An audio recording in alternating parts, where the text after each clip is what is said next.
ಕರ್ತನಲ್ಲಿ ಪ್ರೀತಿಯ ಎಲ್ಲ ಸಹೋದರ ಸಹೋದರರಿಗೆ ಮತ್ತೊಂದು ಆವೃತ್ತಿ ತುಮಕೂರು ಬೈಬಲ್ ಫಾಲೋವರ್ಸ್ ಯೂಟ್ಯೂಬ್ ಚಾನಲ್ಗೆ ನಿಮ್ಮೆಲ್ಲರಿಗೂ ಆತ್ಮೀಯ ಸ್ವಾಗತ. ಬಹುದಿನಗಳ ನಂತರ ಮತ್ತೆ ಒಂದು ಯೂಟ್ಯೂಬ್ ಚಾನಲ್ನಲ್ಲಿ ಸತ್ಯವೇದದ ಮೂಲ ಪಾಠಗಳು ಅಥವಾ ಬೇಸಿಕ್ ಪಾಠಗಳು ಏನಿದೆ ಅದು ನಾನು ನಿಲ್ಲಿಸಿದ್ದೆ. ತುಂಬ ದಿನ ಆಗೋಗ್ಬಿಟ್ಟಿತ್ತು, ತಿಂಗಳಂಗಟ್ಲೆ ಆಗೋಗಿದೆ. ಅದನ್ನು ಮತ್ತೆ ಕಂಟಿನ್ಯೂ ಮಾಡಬೇಕನ್ನೋಂಥ ಉದ್ದೇಶದಿಂದ ಸುಮಾರು ಒಂದು 4-5 ಪಾಠಗಳು ಆಗಿರಬಹುದು. ಸತ್ಯವೇದವನ್ನ ಯಾವ ರೀತಿ ಓದಬೇಕು, ಮತ್ತೆ ದೇವರ ಒಂದು ವಿಷಯಗಳು, ಅಗಾಧವಾದಂಥ ವಿಷಯಗಳು ಯಾವ್ಯಾವ ರೀತಿ ಇದೆ, ಮತ್ತೆ ಈಡು ಬಲಿ ಯಾವ ರೀತಿ, ಮತ್ತೆ 3 ಲೋಕ 3 ಮಾರ್ಗಗಳು, ಈ ಎಲ್ಲ ಪಾಠಗಳು ಆಗಿದ್ದಾವೆ. ನೆಕ್ಸ್ಟ್ ಅದನ್ನ ಕಂಟಿನ್ಯೂ ಮಾಡುತ್ತಾ ಈ ಒಂದು ಪಾಠ ಏನಪ್ಪಾ ಅಂತಂದ್ರೆ, ನಿಜವಾದಂಥ ಕ್ರೈಸ್ತರ ಅತಿ ಪರಿಶುದ್ಧವಾದಂಥ ವಿಶ್ವಾಸ. ಯಾಕೆ ಅಂತಂದ್ರೆ ಇವತ್ತು ಲೋಕದಲ್ಲಿ ಎಲ್ಲ ಕ್ರೈಸ್ತರು ಯಾವ್ಯಾವ ರೀತಿಯಲ್ಲಿ ವಿಶ್ವಾಸವನ್ನು ಇಟ್ಟಿದ್ದಾರೆ ಅನ್ನುವಂಥದ್ದು ಈ ಪಾಠದ ಆಧಾರದ ಮೇಲೆ ನಿಂತಿದೆ. ಈ ಪಾಠವನ್ನ ನೀವು ಕೇಳಿದಾಗಲೇ ಅವರ ನಂಬಿಕೆ ವಿಶ್ವಾಸ ಯಾವ ರೀತಿ ಇಟ್ಟಿದ್ದಾರೆ ದೇವರಲ್ಲಿ ಅಥವಾ ಯಾರ ಮೇಲೆ ಇಟ್ಟಿದ್ದಾರೆ ಅನ್ನೋಂಥದ್ದು ತುಂಬಾ ಚೆನ್ನಾಗಿ ಅರ್ಥ ಆಗುತ್ತೆ. ಅದರಿಂದ ಪ್ರೀತಿಯ ಸಹೋದರ ಸಹೋದರಿಗಳೇ, ಈ ಪಾಠವನ್ನ ಧ್ಯಾನ ಮಾಡುವುದಕ್ಕೆ ಮುಂಚಿತವಾಗಿ ನಾವು ತಲೆಬಾಗಿ ಪ್ರಾರ್ಥನೆ ಮಾಡ್ಕೊಳ್ಳೋಣ. ಪರಲೋಕ ಭೂಲೋಕಗಳ ಒಡೆಯನೇ, ಸರ್ವಶಕ್ತನಾದ ದೇವರೇ, ಎಲ್ಲಾ ದೇವರುಗಳಲ್ಲಿ ದೊಡ್ಡವನೇ, ಅಬ್ರಹಾಂ ಇಸಾಕ್ ಯಾಕೋಬ ವಂಶದ ದೇವರೇ, ನಮ್ಮ ಯೇಸು ಕ್ರಿಸ್ತನ ತಂದೆಯಾದ ದೇವರೇ, ಇಡೀ ಸಮಸ್ತ ಸೃಷ್ಟಿಗೂ ಮೂಲ ಕಾರಣನಾದ ದೇವರೇ, ಎಲ್ಲ ಹೌದು ಸ್ವಾಮಿ, ಆಕಾಶ ಭೂಮಿ ನೀರು ಗಾಳಿ ಸಮುದ್ರ ಚರಾಚರಗಳನ್ನು ಉಂಟು ಮಾಡಿ ಪರಿಪಾಲನೆ ಮಾಡುತ್ತಿರುವಂತಹ ದೇವರೇ, ನಿಮ್ಮ ನಾಮಕ್ಕೆ ನಮ್ಮ ರಕ್ಷಕರಂತ ಯೇಸು ಕ್ರಿಸ್ತರ ಮುಖಾಂತರ ಅನಂತ ಸ್ತುತಿ ಸ್ತೋತ್ರ ಘನ ಮಾನ ಮಹಿಮೆ ಉಂಟಾಗಲಿ. ವಿಶೇಷವಾಗಿ ತಂದೆಯಾದ ದೇವರೇ, ಈ ಒಂದು ಪಾಠಕ್ಕೆ ನಿಮ್ಮ ಕೃಪೆ, ನಿಮ್ಮ ಪರಿಶುದ್ಧಾತ್ಮ ಅನ್ಯೋನ್ಯತೆಗೋಸ್ಕರ ಬೇಡ್ತೇವೆ ತಂದೆ. ಈ ಪಾಠದಲ್ಲಿ ತಂದೆ ನಿಮ್ಮ ಮಕ್ಕಳನ್ನು ಆತ್ಮಿಕ ಕಣ್ಣು ಹೃದಯವನ್ನು ತೆರೆದು ಈ ಒಂದು ಸತ್ಯವನ್ನು ಅರ್ಥ ಮಾಡಿಕೊಂಡು ನಿಮಗೆ ಫಲ ಕೊಡುವಂತ ಮಕ್ಕಳಾಗಿ ಬಾಳುವಂತೆ ಆಶೀರ್ವದಿಸಿ. ಅದರಂತೆ ನನ್ನ ಹೃದಯದ ಧ್ಯಾನವು, ನನ್ನ ಬಾಯ ಮಾತುಗಳು ನಿಮಗೆ ಸಮರ್ಪಕವಾಗಲಿ. ಆಮೇಲೆ ಕರ್ತನಲ್ಲಿ ಪ್ರೀತಿಯ ಸಹೋದರ ಸಹೋದರಗಳೇ, ಅತಿ ಪರಿಶುದ್ಧವಾದಂತ ನಿಜ ಕ್ರೈಸ್ತರ ವಿಶ್ವಾಸ ಅದು ಯಾವ ರೀತಿಯಾಗಿ ಇದೆ ಅನ್ನೋಂಥದ್ದು ಈ ಪಾಠದ ಮುಖಾಂತರ ನಾವು ನೋಡೋಣ. ಅಥವಾ ನಾವು ಮೂಢನಂಬಿಕೆಗಳನ್ನ ಅಥವಾ ನಿಜವಾದ ನಂಬಿಕೆಗಳನ್ನ ಇಟ್ಟಿದ್ದೀವಾ ಅನ್ನೋಂಥದ್ದನ್ನ ನಮ್ಮನ್ನ ನಾವೇ ಪರೀಕ್ಷೆ ಮಾಡ್ಕೊಳ್ಬಹುದು. ಆದ್ರಿಂದ ಇಲ್ಲಿ ಎಲ್ಲಾ ಧರ್ಮದ ಭಕ್ತರುಗಳು, ದೇವರನ್ನ ನಂಬುವಂಥವ್ರು, ನಂಬಿರುವಂಥವ್ರು, ಮುಂದೆ ನಂಬುವಂಥವ್ರು ಯಾರೇ ಆಗಿರ್ಬೋದು, ಅವ್ರೆಲ್ರಿಗೂ ದೇವರ ಒಂದು ಆಶೀರ್ವಾದ ಬೇಕು ಅಥವಾ ದೇವರ ಒಂದು ಕೃಪೆ ಇರ್ಬೇಕು. ನಮ್ಗೆ ನಾವು ಪರಲೋಕಕ್ಕೆ ಹೋಗ್ಬೇಕು, ಸ್ವರ್ಗಕ್ಕೆ ಹೋಗ್ಬೇಕು ಅನ್ನುವಂಥ, ಮುಕ್ತಿ ಪಡಿಬೇಕು ಅನ್ನುವಂಥ ಯಾರ್ಯಾರು ತಲೆಯಲ್ಲಿ ಇಟ್ಕೊಂಡಿದಾರೋ, ಒಂದು ಗುರಿ ಇಟ್ಕೊಂಡು ಓಡ್ತಾ ಇದ್ದಾರೋ, ನಾನು ಒಳ್ಳೆ ಭಕ್ತನಾಗ್ಬೇಕು ಅಂತ ಇಷ್ಟಪಟ್ಟು ನಡೀತಾ ಇದ್ದಾರೋ ಅಂಥವ್ರೆಲ್ಲರಿಗೂ ಅತಿ ಪ್ರಾಮುಖ್ಯವಾದಂಥ ಒಂದು ವಿಷಯ ಇದು ಅಂತ ನಾವು ನೋಡ್ತೀವಿ. ಯಾಕೆ ಅಂತಂದ್ರೆ ಇದಿಲ್ದಲೇ ಇದ್ರೆ ಏನು ಮಾಡ್ಲಿಕ್ಕೆ ಸಾಧ್ಯ ಇಲ್ಲ. ಸತ್ಯವೇದನೆ ಹೇಳ್ತೈತೆ, ನಂಬಿಕೆ ಇಲ್ಲದೆ ದೇವರನ್ನ ಮೆಚ್ಚಿಸುವುದು ಅಸಾಧ್ಯ ಎಂಬುದಾಗಿ.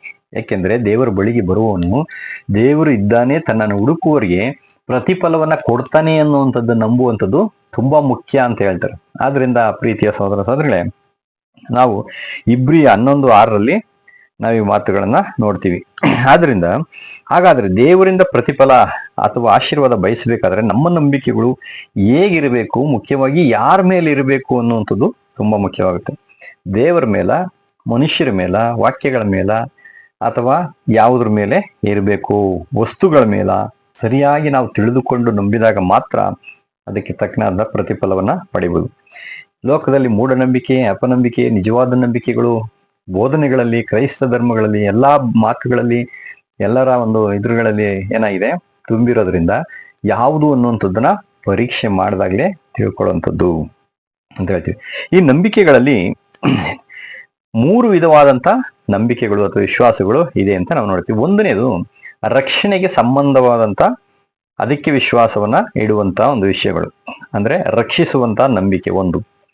ಉದಾಹರಣೆಗೆ ಈ ಬೋಧನೆಗಳು, ಕಷ್ಟಗಳು ಮತ್ತು ಮರಣದಿಂದ ತಪ್ಪಿಸಿಕೊಳ್ಳೋದಕ್ಕೆ ಅವುಗಳ ಮೇಲೆ ನಾವು ಇಡುವಂತ ಒಂದು ವಿಶ್ವಾಸ ಅಂತ ಹೇಳ್ತೀವಿ. ಉದಾಹರಣೆಗೆ ನಾವು ಯೋಹಾನ 3:16 ಹೇಳ್ತೀವಿ, ದೇವರು ಲೋಕದ ಮೇಲೆ ಎಷ್ಟೋ ಪ್ರೀತಿಯನ್ನಿಟ್ಟು ತನ್ನ ಒಬ್ಬನೇ ಮಗನನ್ನ ಕೊಟ್ಟನು, ಆತನನ್ನು ನಂಬುವ ಒಬ್ಬನಾದರೂ ನಾಶವಾಗದೆ ಎಲ್ಲರೂ ನಿತ್ಯ ಜೀವ ಪಡೆಯಬೇಕೆಂಬುದಾಗಿ ಆತನನ್ನು ಕೊಟ್ಟನು. ನೋಡಿದ್ರ? ಅದರಿಂದ ಇದನ್ನು ನಾವು ನೋಡ್ತೀವಿ. ಅದರಿಂದ ಎರಡನೇದು ಏನಪ್ಪಾ ಅಂತಂದ್ರೆ ಅನುದಿನದ ನಂಬಿಕೆಗಳು. ಅನುದಿನದ ನಾವು ನಂಬಿಕೆಗಳನ್ನು ಇಡ್ತೀವಿ. ಈ ನಂಬಿಕೆ ಅನುದಿನದ ಅವಶ್ಯಕತೆಗಳಿಗೋಸ್ಕರ ಆಹಾರ, ಕೆಲಸ, ಕಾರ್ಯಗಳು ಅವುಗಳ ಮೇಲೆ ಇಡುವಂತ ಒಂದು ನಂಬಿಕೆ. ಉದಾಹರಣೆಗೆ ಯೇಸು ಕ್ರಿಸ್ತರು ನಮಗೆ ಹೇಳ್ಕೊಟ್ಟಂಥದ್ದು ಮತ್ತಾಯ 6:1 ನಮ್ಮ ಅನುದಿನದ ಆಹಾರವನ್ನ ತಂದೆ ಇವತ್ತು ನಮಗೆ ದಯಪಾಲಿಸುವಂತ ನಾವೇನ್ ಮಾಡ್ತೀವಿ, ಪ್ರಾರ್ಥನೆಗಳನ್ನ ಮಾಡ್ತೀವಿ. ಮೂರನೇ ಮುಖ್ಯವಾಗಿದಂತ ಒಂದು ವಿಷಯ ಏನಪ್ಪಾ ಅಂತಂದ್ರೆ ಬೋಧನೆಯ ಮೇಲೆ ಇಡುವಂತ ವಿಶ್ವಾಸ. ಇದಕ್ಕೆ ಸಂಬಂಧಪಟ್ಟಂತ ವಿಷಯಗಳ ಮೇಲೆ ಇಡುವಂತ ವಿಶ್ವಾಸಗಳು. ಯಾಕೆ ಅಂದ್ರೆ ಬೇರೆ ಬೇರೆ ಧರ್ಮಗಳಲ್ಲಿ ಬೇರೆ ಬೇರೆ ಬೋಧನೆಗಳು ಇವೆ.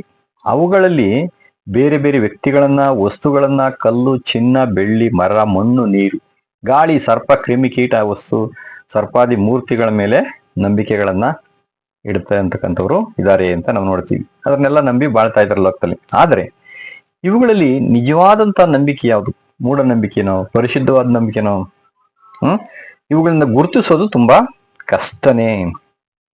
ಆದ್ರೆ ಇವು ದೇವರ ಕೃಪೆಯಿಂದ ಅಲ್ಲೋ ಇಲ್ಲೋ ಕೆಲವು ಭಕ್ತರುಗಳಿಗೆ ಮಾತ್ರ ಏನಾಗಿದೆ ಅಂತ ಇದು ಗೊತ್ತಾಗಿದೆ. ಅವ್ರು ಮಾತ್ರ ನಂಬಿಕೊಂಡು ಎಲ್ಲವನ್ನ ಪರಿಶೋಧನೆ ಮಾಡಿ ಅವುಗಳ ಮೇಲೆ ನಂಬಿಕೆ ಇಟ್ಟಿದ್ದಾರೆ ಅಂತ ನಾವು ಫಸ್ಟ್ ಅರ್ಥ ಮಾಡ್ಕೊಳ್ಬೇಕು.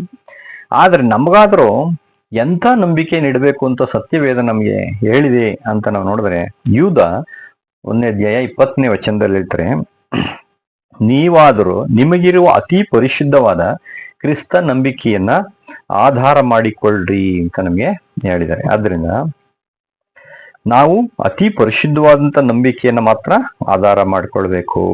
ಇಬ್ರಿಯ 11:2 ಹೇಳ್ತಾರೆ, ನಂಬಿಕೆಯ ನಾವು ನಿರೀಕ್ಷಿಸುವಂತಹ ವಿಷಯಗಳ ಮೇಲೆ ಮತ್ತು ಅವುಗಳ ಮೇಲೆ ಭರವಸೆ ಇಡುವಂಥದ್ದು, ಕಣ್ಣಿಗೆ ಕಾಣದವುಗಳನ್ನ ನಿಜವೆಂದು ನಂಬುವುದೂ ಆಗಿದೆ. ಇನ್ನು ಪುಟ್ ನೋಟ್ ನಲ್ಲಿ ನಾವು ನೋಡ್ಬೇಕಾದ್ರೆ ನಿರೀಕ್ಷಿಸುವ ವಿಷಯಗಳ ಆಧಾರ ಅಂತ ಕೊಟ್ಟೈತಿ. ಹಂಗಂದ್ರೆ ಏನಪ್ಪಾ ಅಂತಂದ್ರೆ ಸಾಕ್ಷಿ ಅಥವಾ ಪ್ರೂಫು. ಇದು ಏನು ಗುರುತು ಬೇಕು ನಮ್ಗೆ. ಒಂದು ನಂಬಿಕೆ ಇಡಬೇಕಾದ್ರೆ ನಮ್ಗೆ ಏನ್ ಬೇಕಂತೆ?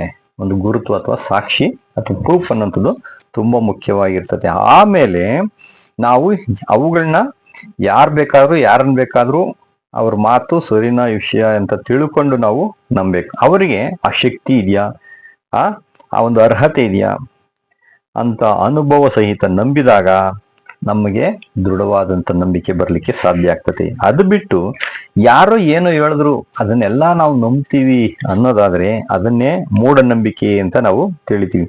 ಅಂದ್ರೆ ತಿಳಿದೆ ಯಾರು ಏನ್ ಹೇಳಿದ್ರು ಪರೀಕ್ಷೆ ಮಾಡ್ದಲೆ ನಂಬಿದ್ರೆ ಅದನ್ನ ಮೂಢನಂಬಿಕೆಗಳು ಅಂತ ಹೇಳ್ಬೇಕಾಗುತ್ತೆ. ಉದಾಹರಣೆಗೆ ನೀರಿನ ಆಳ ಎಷ್ಟಿದೆ ಅಂತ ತಿಳ್ಕೊಳ್ಬೇಕಾದ್ರೆ ನೀರಿನ ಒಳಗೆ ಇಳಿಲೇಬೇಕಲ್ವರ.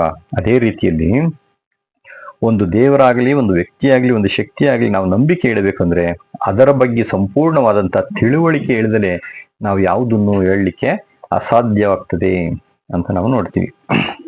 ಇದು ಉದಾಹರಣೆಗೆ ಇದು ಕಲ್ಲ, ಇದು ಜೀವ ಇದೆಯಾ, ಇದರಲ್ಲಿ ಜಡ ವಸ್ತುನ, ಇದು ಉಸಿರಾಡುತ್ತಾ, ಇದು ಮಾತಾಡುತ್ತಾ, ಏನಾದ್ರೂ ಉಪದೇಶ ಮಾಡುತ್ತಾ, ಇದರಿಂದ ಏನಾದ್ರೂ ಪ್ರಯೋಜನ ಇದೆಯಾ, ಏನು ಪ್ರಯೋಜನ ಇದೆ, ಇವನ್ನೆಲ್ಲ ತಿಳಿಯದೆ ನಾವು ನಂಬಿದ್ರೆ ಅದನ್ನ ಮೂಢನಂಬಿಕೆ ಅಂತಾರೆ. ಅದನ್ನ ವಿಶೇಷವಾಗಿ ಅದನ್ನ ವಿಮರ್ಶನೆ ಮಾಡಿ, ವಿಶ್ಲೇಷಣೆ ಮಾಡಿ, ಪರೀಕ್ಷಿಸಿ ನಾವು ತಿಳಿದಾಗ ಮಾತ್ರ ಅದು ಒಂದು ಒಳ್ಳೆ ನಂಬಿಕೆ ಆಗ್ಲಿ ಅದು ಬರ್ಲಿಕ್ಕೆ ಸಾಧ್ಯ ಆಗ್ತದೆ. ಯಾರು ಏನ್ ಹೇಳಿದ್ರು ನಂಬಿದ್ರೆ ಅದು ಮೂಢನಂಬಿಕೆ ಅಂತ ಅನಿಸ್ತದೆ. ಆದ್ರಿಂದ ಎಲ್ಲಾ ಧರ್ಮಗಳಲ್ಲಿಯೂ ಒಬ್ಬರೇ ದೇವರು, ಒಂದೇ ದೇವರು ಅಂತ ನಂಬ್ತಾರೆ. ಆದ್ರೆ ಕ್ರಿಯೆಗಳಲ್ಲಿ, ಕಾರ್ಯಗಳಲ್ಲಿ ಏನ್ ಮಾಡೋದಿಲ್ಲ, ಅದನ್ನ ತೋರಿಸೋದಿಲ್ಲ ಯಾರನ್ನು. ಕೆಲವರು 3 ದೇವರುಗಳು, ಕೆಲವರು 365 ಕೋಟಿ ದೇವರುಗಳು ಅಂತ ಹೇಳ್ತಾರೆ. ಬಾಯಲ್ಲಿ ಒಂದು, ಕ್ರಿಯೆನಲ್ಲಿ ಮತ್ತೊಂದನ್ನ ಮಾಡ್ತಾರೆ. ಅದೇ ರೀತಿ ಕ್ರೈಸ್ತ ಒಂದು ಧರ್ಮದಲ್ಲಿ ಸಹಿತ 3 ದೇವರುಗಳು ಅನ್ನುವಂಥದ್ದು ನಂಬಿಕೆಗಳು ಇದಾವೆ. ಆದ್ರೆ ಕೆಲವರು 2 ದೇವರು, ಕೆಲವರು 1 ದೇವರು ಅಂತ ಹೇಳ್ತಾರೆ. ಆದ್ರೆ ಸತ್ಯವೇದ ಏನ್ ಹೇಳುತ್ತೆ ಅದು ನಮಗೆ ಮುಖ್ಯ ಆಗ್ತದೆ. ಯಾರೋ ಏನೋ ಹೇಳೋದು ಮುಖ್ಯ ಅಲ್ಲ, ಸತ್ಯವೇದ ಹೇಳ್ಬೇಕು ನಮ್ಗೆ. 3 ದೇವರುಗಳು ಅಂತ ಸತ್ಯವೇದ ಹೇಳ್ತದೆಯಾ ಅಂತ ನಾವು ನೋಡೋದಾದ್ರೆ ಎಫೆಸ 4ನೇ ಅಧ್ಯಾಯ 5ರಿಂದ 6 ತಕ್ಕ ನಾವು ನೋಡೋದಾದ್ರೆ, ಒಂದೇ ನಂಬಿಕೆ, ಒಂದೇ ವಿಶ್ವಾಸ, ಒಬ್ಬನೇ ದೇವರು, ಒಬ್ಬನೇ ಕರ್ತನು, ಒಂದೇ ಆತ್ಮ ಅನ್ನೋದನ್ನ ಬಿಟ್ಟು ಬೇರೆ ಏನು ಹೇಳೋದಿಲ್ಲ. ಅದು ನೋಡಿದ್ರ ಯೋಹಾನ್ ಸುವಾರ್ತೆ 17ನೇ ಅಧ್ಯಾಯದಲ್ಲೂ ಸಹಿತ ಯೇಸು ಕ್ರಿಸ್ತರು ಹೇಳ್ತಾರೆ, ಒಬ್ಬನೇ ದೇವರಾಗಿರುವ ನಿನ್ನನ್ನು ನೀನು ಕಳುಹಿಸಿಕೊಟ್ಟಂತ ಯೇಸು ಕ್ರಿಸ್ತನನ್ನು ತಿಳಿದುಕೊಳ್ಳುವುದೇ ನಿತ್ಯ ಜೀವ. ಅಂದ್ರೆ ಒಬ್ಬನೇ ದೇವರು ಅಂತ ಬೇಕಾದಷ್ಟು ವಾಕ್ಯಗಳು ಸತ್ಯವೇದದಲ್ಲಿ ಇದಾವೆ ಅನ್ನೋದನ್ನ ಮರಿಬಾರ್ದು ನಾವು. ಆದ್ರಿಂದ ಬೋಧಕರು ಏನ್ ಹೇಳಿದ್ರು ಅನ್ನುವಂಥದ್ದನ್ನ ನಾವು ತಿಳಿದುಕೊಳ್ಬೇಕು. ಪರೀಕ್ಷಿಸಿ ಇದು ದೇವರಾತ್ಮನ ನುಡಿಯ, ಇವ್ರು ಹೇಳ್ತಾ ಇರುತ್ತದು ಸ್ವಕಲ್ಪಿತ ನುಡಿಗಳ, ಕಟ್ಟು ಕಥೆಗಳ, ಕಲ್ಪನಾ ಕಥೆಗಳ ಅನ್ನುವಂಥದ್ದನ್ನ ನಾವು ಅರ್ಥ ಮಾಡ್ಕೊಳ್ಬೇಕು ಫಸ್ಟ್. ಅದನ್ನ ಅರಿಯದೆ ನಾವು ನಂಬಿದ್ರೆ ಅದನ್ನೇ ಮೂಢನಂಬಿಕೆ ಅಂತ ಹೇಳ್ಬೇಕಾಗುತ್ತೆ. ಈ ಹಿಂದೂ ಧರ್ಮಗಳಲ್ಲಿ ಕೆಲವರು ಚಾರ್ವಾಕ ಬೋಧನೆಗಳು ಅಂತ ಕರೀತಾರೆ. ಏನಪ್ಪಾ ಅದು ಹಂಗಂದ್ರೆ ಚಾರು ಅಂದ್ರೆ ಸುಂದರ, ವಾಕ್ ಅಂದ್ರೆ ಮಾತು, ಅಂದ್ರೆ ಒಂದು ಸುಂದರವಾದಂತ ಮಾತು ಅಂತ ಅದರ ಹೆಸರು. ಅದರಲ್ಲಿ ಸತ್ಯ ಇರುತ್ತೆ ಅಥವಾ ಇಲ್ಲ ಅಂದ್ರೆ ಅರ್ಧಂಬರ್ಧ ಸತ್ಯ. ಅಂದ್ರೆ ಸುಂದರವಾಗಿ ಮಾತನಾಡಿ ಜನರನ್ನ ತಮ್ಮ ಕಡೆಗೆ ಸೆಳೆದುಕೊಳ್ಳುವಂತವ್ರು.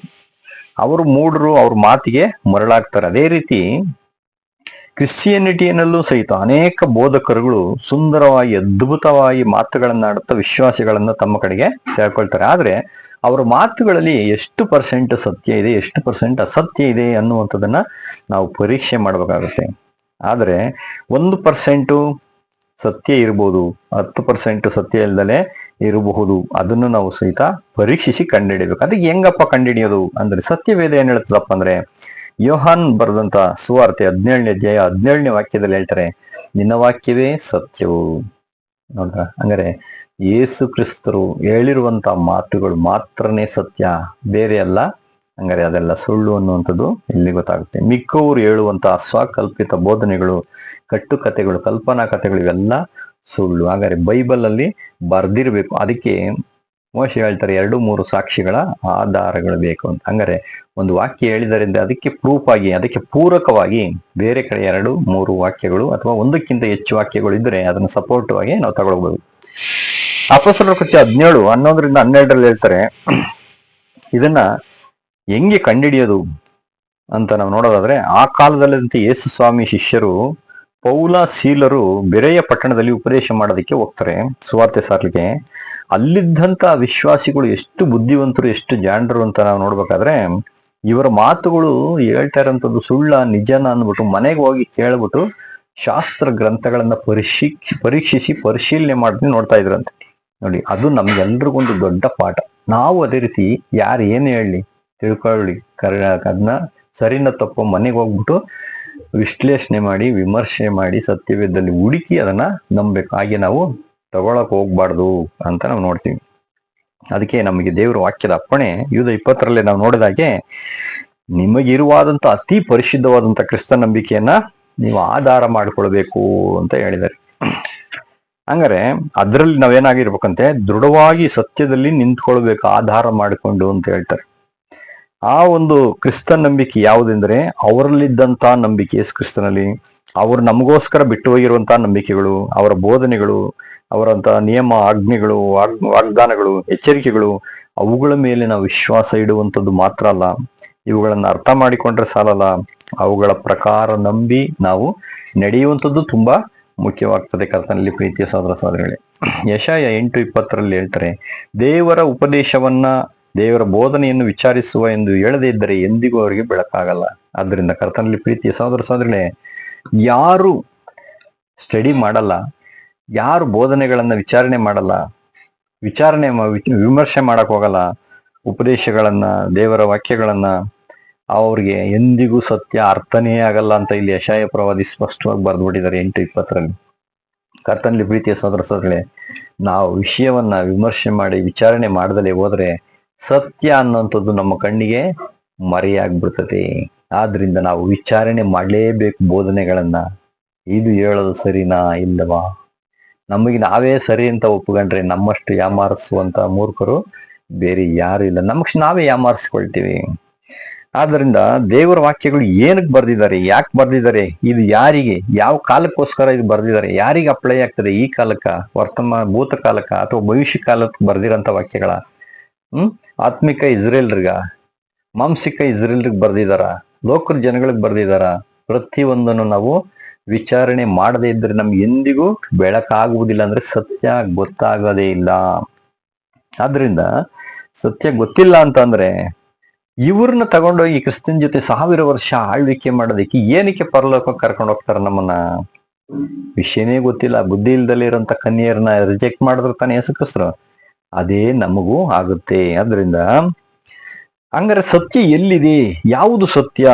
ಯೋಹಾನ 1:7 ಹೇಳ್ತಾರೆ, ಧರ್ಮಶಾಸ್ತ್ರ ಮೋಶೆಯ ಮುಖಾಂತರ ಕೊಡಲ್ಪಟ್ಟಿತು, ಕೃಪೆಯು ಸತ್ಯವು ಯೇಸು ಕ್ರಿಸ್ತರ ಮೂಲಕ ಕೊಡಲ್ಪಡ್ತು. ಹಾಗಾದ್ರೆ ಯೇಸು ಕ್ರಿಸ್ತರು ಬರೋದಕ್ಕೆ ಮುಂಚೆ ಸತ್ಯನೇ ಇರ್ಲಿಲ್ವಾ ಅಂತ ನೀವು ಪ್ರಶ್ನೆ ಕೇಳೋದಾದ್ರೆ ಇತ್ತು. ಅದು ಏನಾಗಿತ್ತಪ್ಪ ಅಂತಂದ್ರೆ ಅದು ಮುದ್ರೆ ಹಾಕ್ಬಿಟ್ಟಿತ್ತು ಅಂತ ಬರೀತಾರೆ. ನೋಡಿದ್ರ ದಾನಿಯೇಲ್ 12:8 ದಾನಿಯೇಲ್ನಿಗೆ ಹಲವಾರು ದರ್ಶನಗಳನ್ನ ದೇವರು ತೋರಿಸ್ತಾರೆ. ಗಬ್ರಿಯಲ್ ಮುಖಾಂತರ ದರ್ಶನಗಳನ್ನ ಹೇಳ್ತಾರೆ, ಎಷ್ಟೋ ವಿಷಯಗಳನ್ನ ಹೇಳ್ತಾರೆ. ಆದ್ರೆ ದಾನಿಯೇಲ, ಸ್ವಾಮಿ ಇವುಗಳು ಏನು, ಇವುಗಳ ವಿವರಣೆ ಏನು, ದಯವಿಟ್ಟು ಆನ್ಸರ್ ಕೊಡ್ರಿ ಅಂತ ಕೇಳಿದಾಗ ಅದಕ್ಕೆ ಅವ್ರು ಹೇಳ್ತಾರೆ, ಇವು ಅಂತ್ಯಕಾಲದವರೆಗೂ ಮುಚ್ಚಲ್ಪಟ್ಟು ಮುದ್ರೆ ಹಾಕ್ಬಿಟ್ಟಿದೆ, ಹೋಗು ಅಂತ ಹೇಳ್ಬಿಟ್ರು ಅಷ್ಟೇ. ನೀನ್ ತಲೆ ಕೆಡ್ಸ್ಕೊಂಬೇಡ, ಬರ್ದಿದ್ದಾಯ್ತಪ್ಪ, ನಿನ್ ಕೆಲಸ ಮುಗೀತು. ಅದು ಅಂತ್ಯಕಾಲದವರೆಗೂ ಅದು ರಿವೀಲ್ ಆಗಂಗಿಲ್ಲ, ಪ್ರಕಟವಾಗಂಗಿಲ್ಲ, ಅರ್ಥ ಆಗಂಗಿಲ್ಲ. ನಿನಗೆ ಮುಂದೆ ಏನಾಗುತ್ತೆ ಅಂತ ಈಗ್ಲೇ ಹೇಳಿದ್ರೆ ನಿನ್ಗೆ ಏನ್ ಅರ್ಥ ಆಗುತ್ತೆ? ಮುಂದೆ ಏನೇನೋ ಬರುತ್ತೆ, ಅದು ಈಗ್ಲೇ ನಿನಗೆ ಹೇಳಿದ್ರೆ ನಿನ್ಗೆ ಏನ್ ಅರ್ಥ ಆಗುತ್ತೆ ಅಲ್ವಾ? ಅದಕ್ಕೋಸ್ಕರ ಇದು ಅಂತ್ಯಕಾಲದಲ್ಲಿ ಬರುವಂತದ್ದು, ಅವ್ರಿಗೆ ಇದು ಬರೆಯಲ್ಪಟ್ಟಿರುವಂತದ್ದು ಅಂತ ಹೇಳ್ಬಿಟ್ರು. ಹಂಗಾರೆ ಎಲ್ಲಿನ ತನಕ ಅದು ಇತ್ತು ಅಂತಂದ್ರೆ ಅಂತ್ಯಕಾಲದವರೆಗೂ. ಯೆಶಾಯ 29:8-12 ಹೇಳ್ತಾರೆ, ನಿಮ್ಮನ್ನು ನೀವೇ ಬೆರಗು ಮಾಡಿಕೊಂಡು ಬೆರಗಾಗಿರಿ, ಕುರುಡು ಮಾಡಿಕೊಂಡು ಕುರುಡರಾಗಿರಿ. ಇವರು ಅಮಲೇರಿದ್ದಾರೆ, ದ್ರಾಕ್ಷಾರಸದಿಂದ ಅಮಲೇರಿಲ್ವಂತೆ, ಮದ್ಯದಿಂದನೂ ಅಲ್ವಂತೆ. ಯೆಹೋವನು ಇವರ ಮೇಲೆ ಗಾಢ ನಿದ್ರೆಯನ್ನು ಬರಮಾಡಿ ಪ್ರವಾದಿಗಳೆಂಬ ಕಣ್ಣುಗಳನ್ನ ಮುಚ್ಚಿ ದಿವ್ಯ ದರ್ಶಿಗಳೆಂಬ ತಲೆಗಳಿಗೆ ಮುಸುಕು ಹಾಕಿದ್ದಾನಷ್ಟೇ. ದೈವ ಶಾಸ್ತ್ರವೆಲ್ಲ, ದರ್ಶನವೆಲ್ಲ ಮುದ್ರೆ ಹಾಕಿದ ಶಾಸ್ತ್ರದ ಮಾತಿನಾಗಿದೆ. ನೋಡಿ, ಎಲ್ಲ ಮುದ್ರೆ ಹಾಕ್ಬಿಟ್ಟಿದ್ದಾರೆ. ಪ್ರವಾದಿಗಳ ವಚನ, ದೇವ ದರ್ಶನಗಳು, ಪ್ರತಿಯೊಂದು ಎಲ್ಲ ಮುದ್ರೆ ಹಾಕ್ಬಿಟ್ಟಿದ್ದಾರೆ. ಇದನ್ನ ಅಕ್ಷರ ಬಲ್ಲವನಿಗೆ ದಯಮಾಡಿ ಓದು ಅಂತ ಹೇಳಿದ್ರೆ ಮುದ್ರೆ ಹಾಕಿದೆ ಆಗುವುದಿಲ್ಲ ಅಂತಾನೆ. ಅಕ್ಷರ ಇಲ್ಲದವನಿಗೆ ಹೋದ್ರೆ ನನಗೆ ವಿದ್ಯೆ ಇಲ್ಲ ಅಂತ ಹೇಳ್ತಾನೆ. ಇಬ್ರು ಓದಕ್ಕೆ ಅರ್ಥ ಆಗ್ತಾ ಇಲ್ಲ, ಓದಕ್ಕೂ ಆಗ್ತಾ ಇಲ್ಲ. ಆದ್ರೆ ನಿಮ್ಮನ್ನ ನೀವೇ ಬೆರಗು ಮಾಡಿಕೊಳ್ಳ್ರಿ, ಕುರುಡು ಮಾಡಿಕೊಂಡಿದ್ದಾರೆ, ಸತ್ಯ ಕಾಣಿಸ್ತಾ ಇಲ್ಲ. ಯಾಕಪ್ಪ ಅಂತ ಹೇಳಿದ್ರೆ, ದೇವರೇ ಇವರ ಮೇಲೆ ಗಾಢ ನಿದ್ರೆ ಆತ್ಮವನ್ನ ಒಯ್ದಿರುವಾಗ ಕತ್ತಲೆಯಲ್ಲಿರುವಂತವರಿಗೆ ವಸ್ತುಗಳು ಕಾಣಿಸ್ದಿಲ್ಲ. ಅದೇ ರೀತಿ ನಾನು ಪ್ರವಾದಿ, ನಾನು ದಿವ್ಯ ದರ್ಶನಿ ಅಂತ ಹೇಳಿದ್ರೆ ಇವ್ರಿಗೆ ಸತ್ಯ ಕಾಣ್ತಾ ಇಲ್ಲ. ಹಾಗಾದ್ರೆ ಈಗ ಪ್ರವಾದನೆ ಹೇಳ್ತಾರಲ್ಲ, ದಿವ್ಯ ದರ್ಶನ ಹೇಳ್ತಾರಲ್ಲ, ಇದು ನಿಜನಾ ಸುಳ್ಳ ಅಂತ ನಾವು ಪರೀಕ್ಷೆ ಮಾಡಬೇಕು. ಯಾಕೆಂದ್ರೆ ಪ್ರವಾದಿಗಳ ವಚನಗಳು ಏನ್ರ ಬಗ್ಗೆ ಹೇಳ್ತೈತಿ, ಯಾವ್ದ್ರ ಬಗ್ಗೆ ಮಾತಾಡ್ತಾ ಇದಾರೆ ಅನ್ನಂತದ ಸತ್ಯವೇದಕ್ಕೆ ಓರೆ ಹಚ್ಚಿ ನಾವು ನೋಡಿದಾಗ್ಲೇ ಗೊತ್ತಾಗುತ್ತೆ. ಈಗ ಇದನ್ನ ಕೇಳ್ತುವಂತವರಿಗೆ ಒಂದು ಪ್ರಶ್ನೆ ಬರ್ತೇವೆ, ಇವೆಲ್ಲ ಮುದ್ರೆ ಹಾಕ್ಬಿಡದೆ ಅಂತ ಹೇಳ್ತೀರ, ನಿಮ್ಗೆ ಹೆಂಗ್ ಗೊತ್ತಾಗ್ಬಿಡ್ತು, ನಿಮ್ಗೆ ಯಾರು ಹೇಳ್ಬಿಟ್ರು ಅಂತ ಕೇಳೋದಾದ್ರೆ ಅದು ಗುಡ್ ಕ್ವಶನ್. ಏನಪ್ಪಾ ಅಂತಂದ್ರೆ, ಯೇಸು ಸ್ವಾಮಿ ಪರಲೋಕಕ್ಕೆ ಏರಿ ಹೋದಂತ ದಿನದಿಂದ ಇಲ್ಲಿಯವರೆಗೆ ಇರುವಂತ ಕಾಲಘಟ್ಟದಲ್ಲಿ ಮುಖ್ಯವಾಗಿ ಸಭೆಗೆ, ಸುವಾರ್ಥ ಯುಗದ ಎಲ್ಲಾ ವಿಶ್ವಾಸಿಗಳಿಗೆ ಯೇಸು ಕ್ರಿಸ್ತರು ಯೋಹಾನ್ ಮುಖಾಂತರವಾಗಿ 7 ಸಭೆಯ ಮುಖ್ಯವಾದಂತಹ 7 ಸಭೆಗಳಿಗೆ ಸತ್ಯಗಳನ್ನ ತಿಳಿಯಪಡಿಸಿದ್ರು. ಅದರಲ್ಲಿ ಕೊನೆ 7ನೆಯ ಸಭೆಯ ವಿಷಯದಲ್ಲಿ ಮಾತಾಡ್ತಾರೆ. 7ನೇ ದೇವದೂತನ ಮುಖಾಂತರ ಅವ್ರಿಗೆ ಸತ್ಯ ಕೊಟ್ಟಾಗ ಹೇಳ್ತಾರೆ, ಈ ಸಭೆಯ ಕಾಲದಲ್ಲಿ ದೇವರು ಅಂತ್ಯಕಾಲದವರೆಗೂ, ಅಂದ್ರೆ ಈ ಅಂತ್ಯ ಸಭೆ ಅಲ್ಲಿನ ತನಕ ಮುದ್ರೆ ಹಾಕಿತ್ತು. ಈಗ ಅಂತ್ಯಕಾಲದಲ್ಲಿ ಏನಾಗಿದೆ, ಅದು ಎಲ್ಲ ರಿವೀಲ್ ಆಗಿದೆ ಅಂತ ಹೇಳ್ತಾರೆ. ಎಲ್ಲಿ ಇದ್ರ ಬಗ್ಗೆ ಬರ್ದವರಪ್ಪ ಅಂತ ನೋಡಿದ್ರೆ ಪ್ರಕಟಣೆ 10ನೇ ಅಧ್ಯಾಯ 6-7 ನೋಡಿ, 7ನೇ ದೇವದೂತನ ಮುಖಾಂತರ ಇದನ್ನು ರಿವೀಲ್ ಮಾಡ್ತಾ ಇದ್ದಾರೆ. ಪರಲೋಕವನ್ನು, ಅದರಲ್ಲಿರುವಂತಹ ಸಮಸ್ತವನ್ನು, ಭೂಲೋಕವನ್ನು, ಅದರಲ್ಲಿರುವಂತಹ ಸಮಸ್ತವನ್ನು, ಸಮುದ್ರವನ್ನು, ಅದರಲ್ಲಿರುವಂತ ಎಲ್ಲವನ್ನೂ ಸೃಷ್ಟಿಸಿ ಯುಗ ಯುಗಾಂತರಗಳ ಮೇಲೆ ಜೀವಿಸುವಾತನ ಮೇಲೆ ಆಣೆ ಇಟ್ಟು ಇನ್ನೂ ಸಾವಕಾಶ ಇರುವುದಿಲ್ಲ. ಏನಂತೆ? ಇನ್ನು ಸಾವಕಾಶ ಇರೋದಿಲ್ಲ. 7ನೇ ದೇವದೂತನು ತನ್ನ ಮೇಲೆ ಆಣೆ ಇಟ್ಟು ಹೇಳ್ತಾ ಇದ್ದಾರೆ, ತುತ್ತೂರಿಯನ್ನು ಊದಲಿಕ್ಕಿರುವಂತಹ ಸಮಯದಲ್ಲಿ ಇದುವರೆಗೂ ಗುಪ್ತವಾಗಿದ್ದಂತ ಸಂಕಲ್ಪವನ್ನ ತನ್ನ ದಾಸರಾದ ಪ್ರವಾದಿಗಳಿಗೆ ಶುಭವರ್ತಮಾನವಾಗಿ ತಿಳಿಸಿದ್ದ ಪ್ರಕಾರ ಅದು ನೆರವೇರ್ತತೆ ಅಂತ ಹೇಳ್ಬಿಟ್ರು. ಕರ್ತನಲ್ಲಿ ಪ್ರೀತಿಯ ಸಹೋದರ ಸಹೋದರಿಗಳೇ, ಇದುವರೆಗೆ ಮರೆಯಾಗಿದ್ದಂತ ಎಲ್ಲಾ ವಿಷಯಗಳನ್ನ ಏನ್ ಮಾಡಿದ್ರಂತೆ, ತನ್ನ ದಾಸರಾದಂತ ಪ್ರವಾದಿಗಳಿಗೆ ಇದು ತಿಳಿಸಲ್ಪಟ್ಬಿಡ್ತು ಅಂತಂದ್ರೆ, ಅಂದ್ರೆ ಯೋಹಾನನಿಗೆ ದೇವದೂತನು ಹೇಳ್ತಾರೆ, ದೇವರ ಮೇಲೆ ಆಣೆ ಇಟ್ಟು ಹೇಳ್ತಾರೆ, ಇನ್ನೂ ಸಾವಕಾಶ ಇಲ್ಲಪ್ಪ, ಟೈಮ್ ಇಲ್ಲ. 7ನೇ ದೇವದೂತನು ತುತ್ತೂರಿಯನ್ನು ಊದಕ್ಕಿರುವಂತಹ ಸಮಯದಲ್ಲಿ, ಅಂದ್ರೆ ಏನ್ ದಾನಿಯೇಲನು, ಯೆಶಾಯ, ಯೆರೆಮೀ ಎಲ್ಲಾ ಪ್ರವಾದಿಗಳು ಹೇಳಿದ್ದು, ಬರೆದಿದ್ದು, ಅದರ ಪ್ರಕಾರ ಮುದ್ರೆ ಹಾಕಿದಂತ ಎಲ್ಲಾ ವಿಷಯಗಳು ನೆರವೇರ್ತಾ ಇದಾವೆ ಅಂತ ಹೇಳಿದ್ರು. ಹಂಗಾದ್ರೆ ಈ 7ನೇ ದೇವದೂತನು ಯಾರು? 7ನೇ ದೇವದೂತನು ಯಾವಾಗ ತುತ್ತೂರಿ ಊದನು? ಉದಾಹರಣೆಗೆ ತುತ್ತೂರಿ ಅಂತಂದ್ರೆ ಏನಪ್ಪಾ ಅಂದ್ರೆ, ಉದಾಹರಣೆಗೆ ನಾವ್ ಹೇಳ್ತೀವಿ ಎಲ್ಲ ತುತ್ತೂರಿ ಓದ್ಕೊಂಡ್ ಬಂದ್ಬಿಟ್ಟ ಅಂತ. ಅಂದ್ರೆ ಸತ್ಯವನ್ನ ಸಾರುವಂತದಕ್ಕೆ ಬೈಬಲ್ ನಲ್ಲಿ ತುತ್ತೂರಿ ಊದುವುದು ಅಂತ ಕರೀತಾರೆ. ಹಂಗಾರೆ 7ನೇ ದೇವದೂತನು ಅಂದ್ರೆ ಅಂತ್ಯಕಾಲದಲ್ಲಿ ಕೊನೆಯ ದೇವದೂತ ಆಯ್ತಾ ಸತ್ಯವನ್ನು ಸಾರಿದ್ದಾನೆ. ಅವಾಗ ಮುದ್ರೆ ಹಾಕಿದಂತ ಎಲ್ಲಾ ಸತ್ಯಗಳು ಏನೇನ್ ಹಾಕಿದ್ದು, ಕೋಡ್ಗಳು, ಒಂದು ಸಿಂಬಲ್ಗಳು, ಸಾಮ್ಯಗಳು, ದರ್ಶನಗಳ ಮುಖಾಂತರ, ಪ್ರವಾದನೆಗಳ ರೂಪದಲ್ಲಿ ಏನೇನ್ ದೇವ್ರ ಕೋಡ್ಗಳು ಹಾಕಿ ಸೀಲ ಹೊಡೆದಿದ್ರ ಅದೆಲ್ಲ ಏನಾಯ್ತು ಅಂತೆ, ಪ್ರಕಟವಾದವು. ಅವುಗಳ ಆತ್ಮಿಕ ಅರ್ಥ ಈಗ ಗೊತ್ತಾಗಿದೆ. ಅವ್ರ ಮುಖಾಂತರನೇ ಈ ಸತ್ಯ ನಮ್ಮ ಕೈಯಲ್ಲಿ ಸಿಕ್ಕಿದೆ, ಎಷ್ಟೋ ಜನಗಳ ಕೈಗೂ ಸಿಕ್ಕಿದೆ. ಇದು ದೇವರ ಯೋಜನೆ. ಏನ್ ಬರೆದಿದ್ದಾರೆ, ಮಾನವನಿಗೋಸ್ಕರ ಸಾವಿರಾರು ವರ್ಷಗಳ ಯುಗಾಂತರ ಯೋಜನೆಗಳನ್ನೇ ಹಾಕಿದ್ದಾರೆ. ಏನ್ ಕೋಡ್ಗಳು, ಅವುಗಳ ಅರ್ಥ ಎಲ್ಲ ತಿಳಿದುಕೊಂಡು ನಾವು ಸಹಿತ ಇದನ್ನ ತಿಳ್ಕೊಂಡು ನಾವು ಏನ್ ಮಾಡ್ತಾ ಇದೀವಿ, ನಿಮಗೆ ಹೇಳ್ಕೊಡ್ತಾ ಇದೀವಿ. 7ನೇ ದೇವದೂತ ಯಾರು, 7 ಕೊಂಬುಗಳು, 7 ಮೃಗಗಳು, 7 ಸಭೆಗಳು, ಈ ಎಲ್ಲಾ ರಹಸ್ಯಗಳು ಒಂದೊಂದು ಪಾಠಗಳ ಮುಖಾಂತರ ನಾವು ಏನ್ ಮಾಡ್ಕೊಂಡು ಹೋಗೋಣ, ತಿಳ್ಕೊಳ್ತಾ ಹೋಗೋಣ. ಇದು ಒಂದು 53+ ಸಬ್ಜೆಕ್ಟ್ಗಳು ಇರ್ತವೆ, 53 ಪಾಠಗಳು. ಆ ಪಾಠಗಳ ಮುಖಾಂತರ ಇಡೀ ಸತ್ಯವೇದ ಮತ್ತು ದೇವರ ಯೋಜನೆಯನ್ನ ನಾವು ಅರ್ಥ ಮಾಡ್ಕೊಬಹುದು. ಪ್ರೀತಿಯ ಸಹೋದರ ಸಹೋದರಿಗಳು, ದಯವಿಟ್ಟು ಯಾರು ಇದನ್ನ ನೆಗ್ಲೆಕ್ಟ್ ಮಾಡದೇನೆ ಇದನ್ನ ತಿಳ್ಕೊಳ್ಳಿ. ಇದರಿಂದ ನಮಗೆ ಬೇರೆ ಯಾವುದೇ ರೀತಿಯ ಲಾಭ ಅಪೇಕ್ಷೆ ಇಲ್ಲದೆ ಉಚಿತವಾಗಿ ಪಾಠಗಳನ್ನ ಮಾಡ್ತೇವೆ. ನೀವು ಇದನ್ನ ನನಗೆ ಸಂಪರ್ಕ ಮಾಡಿದ್ರೆ ಯಾವ ಪಾಠಗಳು, ಯಾವ ಪ್ರಶ್ನೆಗಳು ಏನ್ ಬೇಕಾದ್ರೂ ನೀವು ಕಮೆಂಟ್ ಮುಖಾಂತರ ತಿಳಿಸಿದ್ರೆ ಇದರ ಅರ್ಥಗಳು ಎಲ್ಲವನ್ನ ಸಹಿತ ನಿಮ್ಗೆ ಪರ್ಸನಲ್ ಆಗಿ ನಾನು ಹೇಳ್ಕೊಡ್ಲಿಕ್ಕೆ ಉಚಿತವಾಗಿ ನಿಮ್ಮ ಮನೆಗೆ ಬೇಕಾದ್ರೆ ಬರ್ಬೋದು, ಫೋನ್ ಮುಖಾಂತರ ಬೇಕಾದ್ರೆ ನನ್ನನ್ನ ಸಂಪರ್ಕಿಸಬಹುದು ಅಂತ ನಾನು ಹೇಳ್ತೇನೆ. ಅದರಿಂದ ಇವುಗಳು ಏನು ಪಾಠಗಳಲ್ಲಿ ಎಲ್ಲ ರಹಸ್ಯಗಳಿದೆಯೋ ಅದನ್ನ ಮುಂದಿನ ಪಾಠಗಳು ತಿಳ್ಕೊಳ್ಳೋಣ. ಈಗ ಈ ಸುಳ್ಳು ಬೋಧನೆಗಳು ಲೋಕದಲ್ಲಿ ಇವತ್ತು ತುಂಬಾ ತುಳುಕಾಡಿರೋದ್ರಿಂದ ತುಂಬಿಬಿಡೋದು ಎಲ್ಲಾ ಸಭೆಗಳಲ್ಲಿ ಸಹಿತ. ಅವುಗಳನ್ನ ನಾವು ಬಾಯಿ ಬಿಟ್ಟು ಹೇಳುವಂತ ಅವಶ್ಯಕತೆ ಇಲ್ಲ. ಸತ್ಯವೇದವನ್ನ, ಈ ಪಾಠಗಳನ್ನ ಕೇಳುವಂತ ಪ್ರತಿಯೊಬ್ಬರಿಗೂ ಸುಳ್ಳು ಬೋಧನೆಗಳು ಯಾವುವು ಅಂತ ಅರ್ಥ ಆಗ್ಬಿಡ್ತವೆ. ಮತ್ತು ಆತನ ವಾಕ್ಯದಲ್ಲಿ ವಿಶ್ವಾಸ ಇಡಬೇಕೇ ಹೊರತು ಅವುಗಳನ್ನು ಹೇಳುವಂತ ಬೋಧಕರ ಮೇಲಲ್ಲ ಅಂತ ನಾವು ಮುಖ್ಯವಾಗಿ ತಿಳ್ಕೊಳ್ಬೇಕು. ಇವುಗಳನ್ನ ಪೌಲ್ರು, ಯೇಸು ಸ್ವಾಮಿ, 12 ಜನ ಅಪೊಸ್ತಲರು ಸಹಿತ ಬರೆದ್ಬಿಟ್ಟವ್ರೆ. 1 ಯೋಹಾನ 4:1-2 ಹೇಳ್ತಾರೆ, ಪ್ರಿಯರೇ, ಅನೇಕ ಮಂದಿ ಸುಳ್ಳು ಪ್ರವಾದಿಗಳು ಲೋಕದೊಳಗೆ ಬಂದಿರುವುದರಿಂದ ಆಲ್ರೆಡಿ ಬಂದ್ಬಿಟ್ಟವರೇ ಅಂತ ಹೇಳ್ಬಿಟ್ರು. ನೀವು ಆತ್ಮದ ಎಲ್ಲಾ ನುಡಿಗಳನ್ನು ನಂಬದೆ ಆಯಾ ನುಡಿಗಳು ದೇವರಿಂದ ಪ್ರೇರಿತವಾದವುಗಳು ಅಲ್ಲವೋ ಎಂದು ಅವುಗಳನ್ನ ಪರೀಕ್ಷಿಸಿ ದೇವರಿಂದ ಪ್ರೇರೇಪಿಸುವಂಥದ್ದು ದೇವರ ಆತ್ಮನೇ ಎಂದು ತಿಳಿದುಕೊಳ್ಳುವುದಕ್ಕೆ ಲಕ್ಷಣ ಏನೆಂದರೆ, ಮನುಷ್ಯನಾಗಿ ಬಂದಂತ ಯೇಸು ಕ್ರಿಸ್ತನನ್ನು ಒಪ್ಪಿಕೊಳ್ಳುವಂತ ಆತ್ಮ ದೇವರಿಂದ ಪ್ರೇರಿತವಾದ್ದು. ನೋಡಿ, ಈಗಾಗಲೇ ಬಂದ್ಬಿಟ್ಟವ್ರೆ ಪ್ರವಾದಿಗಳು, ಸುಳ್ಳು ಪ್ರವಾದಿಗಳು ಲೋಕದಲ್ಲಿ ಆಲ್ರೆಡಿ ಇದ್ದಾರೆ. ಆದ್ರೆ ಅದರಿಂದ ಯಾವ ಬೋಧಕರು ಏನ್ ಹೇಳ್ತಾರೆ, ನಿಜನ ಸುಳ್ಳ, ಬೈಬಲ್ಗೆ ಓರೆ ಹೆಚ್ಚಿ ಪರೀಕ್ಷಿಸಬೇಕು. ಅದನ್ನ ಎಷ್ಟು ಸಾರಿ ಯಾವ್ಯಾವ ವಿಧಾನದಲ್ಲಿ ಪರೀಕ್ಷೆ ಮಾಡ್ಬೇಕು ಅಂತ ಕೀರ್ತನೆ 12:6 ಹೇಳ್ತಾರೆ. 7 ಸಾರಿ ಪುಟಕ್ಕೆ ಹಾಕಿದ ಚೊಕ್ಕ ಬೆಳ್ಳಿ ತರ ಇದೆ ಈ ಸತ್ಯ ಅಂತ ಹೇಳ್ಬಿಟ್ರೆ, ಹಂಗ 7 ರೀತಿನಲ್ಲಿ ನಾವು ಪರೀಕ್ಷೆ ಮಾಡಿದಾಗ ಸಾಮ್ಯನ, ದರ್ಶನನ, ನೇರವಾದ ಭಾಷೆನ ಇವೆಲ್ಲವನ್ನ ನಾವು ತಿಳಿದುಕೊಂಡಾಗ ಮಾತ್ರನೇ ಸತ್ಯ ಅರ್ಥ ಆಗುತ್ತೆ ಅಂತ ನಾವು ನೋಡೋಣ. ಅದರಿಂದ ನೆಕ್ಸ್ಟ್ ಅಪೊಸ್ತಲರ ಕೃತ್ಯ 20:28 ಹೇಳ್ತಾರೆ ಪೌಲ್ರು, ಎಲ್ಲಾ ಹಿಂಡಿನ ವಿಷಯದಲ್ಲಿ ಎಚ್ಚರಿಕೆಯಾಗಿರಿ. ನಾನು ಹೋದ ಮೇಲೆ ಕ್ರೂರವಾದ ತೋಳಗಳು ನಿಮ್ಮೊಳಗೆ ಬರ್ತವೆ, ಅವು ಹಿಂಡನ್ನ ಕನಿಕರ ಪಡಿಸಲ್ಲ, ವ್ಯತ್ಯಾಸದ ಬೋಧನೆಯನ್ನು ಹೇಳ್ಕೊಂಡು ತಮ್ಮ ಕಡೆಗೆ ಎಳ್ಕೊಂತಾರೆ.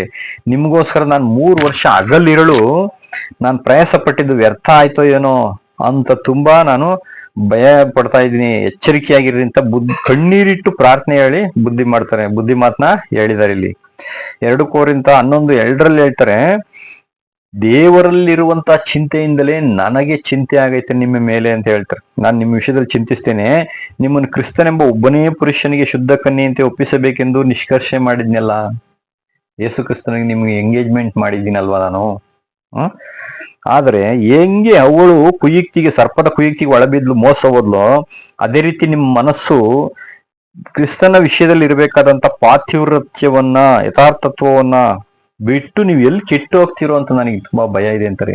ಎಷ್ಟರ ಮಟ್ಟಿಗೆ ದೇವ್ರ ಭಯಭಕ್ತಿಯಿಂದ ಅವರು ಹೇಳ್ತಾ ಇದಾರೆ ನಾವು ಅರ್ಥ ಮಾಡ್ಕೊಳ್ಬೇಕು. ಕ್ರಿಸ್ತನಲ್ಲಿ ಪ್ರೀತಿ ಸಹೋದರಗಳೇ, ಈ ಅಪೊಸ್ತಲರ ಕೃತ್ಯ 20:28 ಹೇಳ್ತಾರೆ, ತೋಳಗಳು ಬರ್ತವೆ ಅಂದ್ರು. ಅವ್ರು ಹೆಂಗ್ ಬರ್ತವೆ, ಕುರಿ ವೇಷ ಹಾಕೊಂಡ್ ಬರ್ತಾರೆ ಅಂದ್ರೆ ನೋಡೋಕೆ ಒಳ್ಳೆ ಕುರಿ ತರ ಸಾಧು ಭಕ್ತರಂತೆ ನಟಿಸ್ಕೊಂಡು ತಮ್ಮ ಕಡೆಗೆ ಎಳ್ಕೊಳ್ತಾರೆ. ಅಂದ್ರೆ ನಾನು ದೇವ್ರು ಬಿಟ್ರೆ ಏನು ಇಲ್ಲ, ನಾನು ಎಲ್ಲಾ ದೇವ್ರೇ ಅನ್ಕೊಂಡ್ ಬರ್ತಾರೆ. ನಾವು ಯಾಮಾರ್ಬಿಡ್ತೀವಿ, ಎಷ್ಟು ಎಂತ ಭಕ್ತಪ್ಪ, ಇವ್ರ ತರ ಸತ್ಯ ಯಾರು ಹೇಳ್ಕೊಡಲ್ಲ, ನಮ್ ಪಾಸ್ಟರ್ ತರ, ನಮ್ ಬೋಧಕರ ತರ, ನಮ್ ಶಿಷ್ಯರ ತರ ಯಾರು ಇಲ್ಲ ಅಂತ ನಂಬ್ಬಿಡ್ತೀವಿ. ನಾವು ಯಾಮಾರದೆ ಅಲ್ಲಿ ಆದ್ರಿಂದ ಅವರ ಮಾತಿನ ಮೋಡಿಗಳಿಗೆ ನಾವು ಬಲಿಯಾಗ್ಬೇಡ್ರಿ ಅಂತ ಪೌಲ್ರು ಅವಾಗ್ಲೇ ಹೇಳಿದ್ರು. ಅವರಿಗೆ ಬಲಿಯಾದ್ರೆ ನಿಮ್ಮ ಪಾತಿವ್ರತ್ಯ ಕೆಟ್ಟು ಹೋದಂಗಾಗ್ತದೆ. ಅದರಂತೆ ಹೇಳ್ತಾರೆ 2 ಕೊರಿಂಥ 11:2 ಅವ್ವಳು ಹೆಂಗೆ ಸರ್ಪದ ಕುಯುಕ್ತಿಗೆ ಬಲಿಯಾದ್ಲೋ, ಸೈತಾನನ ಮಾತು ಕೇಳಿ ಹೇಳದ್ಲೋ, ಅದರಂತೆ ನೀವು ದೇವರ ವಾಕ್ಯಕ್ಕೆ ವಿಧೇಯರಾಗುವಂತ ಬದಲು ಅವರ ಮಾತುಗಳಿಗೆ, ಕಲ್ಪನಾ ಕಥೆಗಳಿಗೆ, ಕಟ್ಟು ಕಥೆಗಳಿಗೆ ಮರುಳಾಗ್ಬಿಟ್ರೆ ನೀವು ಮರುಳಾಗ್ತೀರಾ, ಬಲಿಯಾಗ್ತೀರಾ. ಕ್ರಿಸ್ತನಿಗೆ ತಕ್ಕ ಮೊದಲಿಗಿತ್ತಿ ಆಗಲ್ಲ ಅವಾಗ.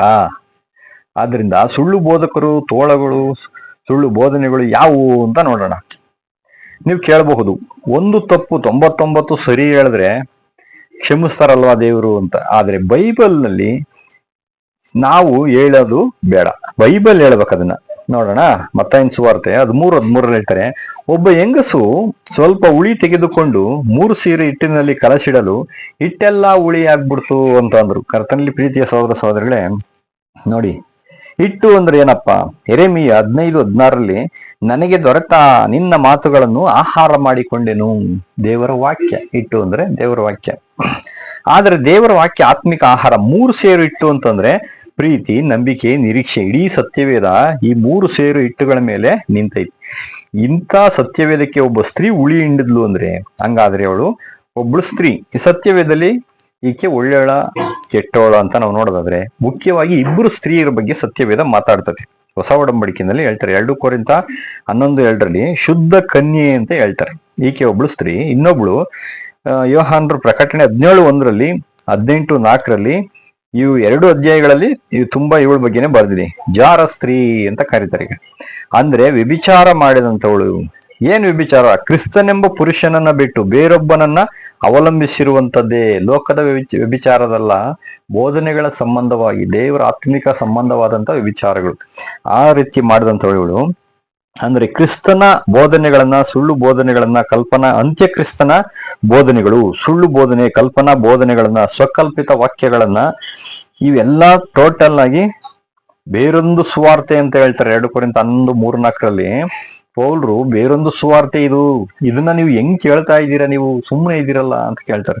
ಸ್ಪಷ್ಟವಾಗಿ ಹೇಳ್ಯಾರೆ. ಈ ಜಾರಸ್ತ್ರೀ ಅಂದ್ರೆ ಅವಳು ಒಬ್ಳಲ್ಲ, ಒಂದು ಸಂಸ್ಥೆ.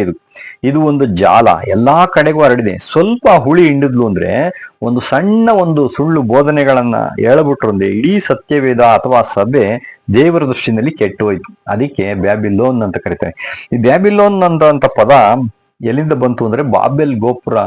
ಅಲ್ಲಿ ದೇವರು ಬಾಬೆಲ್ ಅಂದ್ರೆ ತಾರುಮಾರು, ಭಾಷೆಗಳನ್ನ ತಾರುಮಾರು ಮಾಡಿದ್ದಕ್ಕೆ ಬಾಬೆಲ್ ಅಂತ ಹೆಸರಿಡ್ತಾರೆ. ಅದೇ ರೀತಿ ಇಲ್ಲಿ ಬ್ಯಾಬಿಲೋನ್ ಅಂತ ಕರೀತಾರೆ ಇಂಗ್ಲಿಷ್ನಲ್ಲಿ. ಏನಪ್ಪಾ ಅಂದ್ರೆ ಕನ್ಫ್ಯೂಷನ್, ತಾರುಮಾರುಗಳು. ಅಂದ್ರೆ ಹೇಳುವಂತ ವಿಷಯಗಳಿಗೆ ತಲೆ ಬುಡಗಳು ಇರಲ್ಲ, ಅರ್ಥನೇ ಆಗಲ್ಲ, ಸ್ಪಷ್ಟತೆ ಇರಲ್ಲ. ಅದಕ್ಕೋಸ್ಕರ ದೇವರು ಈಕೆಯನ್ನ ಬ್ಯಾಬಿಲೋನ್ ಅಂತ ಕರೆದು ಬಿಟ್ರು. ಅದೇ ರೀತಿ ಆತ್ಮಿಕವಾಗಿ ಇಲ್ಲಿ ಒಂದು ಸಂಸ್ಥೆ, ಇದು ಬೋಧನೆಗಳನ್ನು ತಾರು ಮಾಡಿ ಕನ್ಫ್ಯೂಷನ್ ಮಾಡ್ಬಿಟ್ಟಿದ್ದಾರೆ.